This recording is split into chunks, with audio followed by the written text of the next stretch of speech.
అల్జీరియాలో జరిగిన ఘోర విమాన ప్రమాదంలో 257 మంది మరణించారు.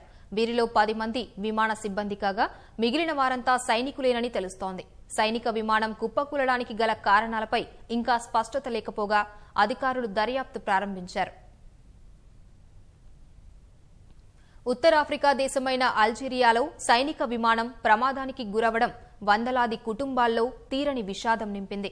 రష్యా రూపొందించిన IL-76 సైనిక విమానం అల్జీరియా రాజధాని అల్జీర్స్ శివార్లలో ప్రమాదానికి గురైంది.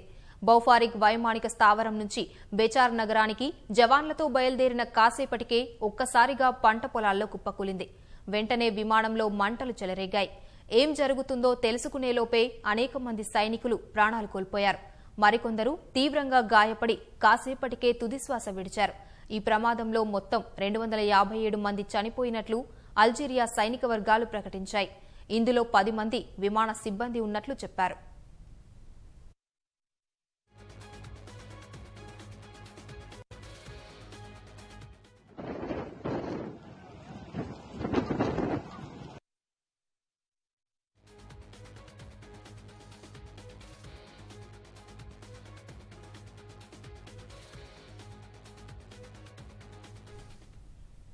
దుర్ఘటన గురించి సమాచారం అందుకున్న అధికారులు యుద్ధ ప్రాతిపదికన సహాయ చర్యలు చేపట్టారు.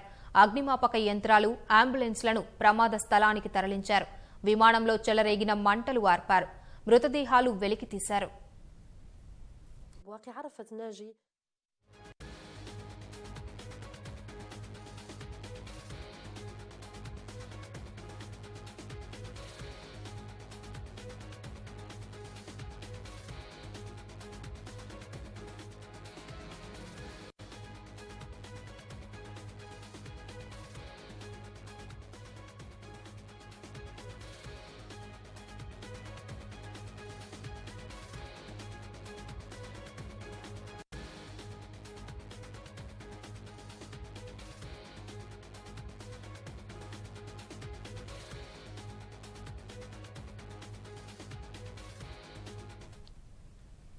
నేటి విమాన ప్రమాదం అల్జీరియాలో 2003లో జరిగిన దుర్ఘటన కన్నా అత్యంత తీవ్రమైంది. 2003లో ఎయిర్ అల్జీరీ సంస్థకు చెందిన విమానం ప్రమాదానికి గురై 102 మంది మరణించారు. 2014లో సైనిక విమానం ప్రమాదానికి గురై 77 మంది జవాన్లు, వారి కుటుంబ సభ్యులు ప్రాణాలు కోల్పోయారు. మరోమారు అదే తరహా దుర్ఘటన జరగడాన్ని అల్జీరియా ప్రభుత్వం, సైన్యం తీవ్రంగా పరిగణిస్తున్నాయి. ప్రమాద కారణాలు గుర్తించేందుకు ప్రయత్నిస్తున్నాయి.